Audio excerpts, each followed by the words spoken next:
So, you want to know what microphone sensitivity is.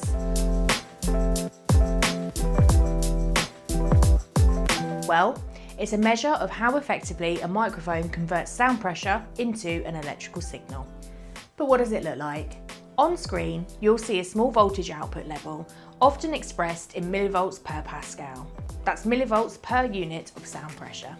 Okay, let's get technical. Sensitivity tells us the output voltage a microphone produces when exposed to standard sound pressure, usually 1 Pascal, which equates to 94 decibels.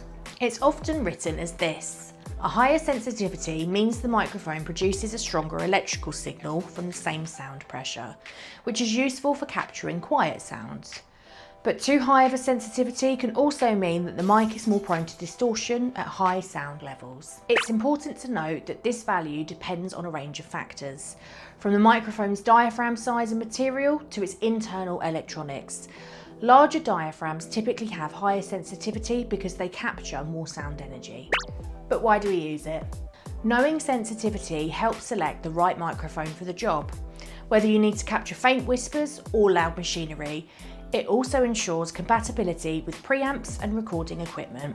So, sensitivity? Now you know.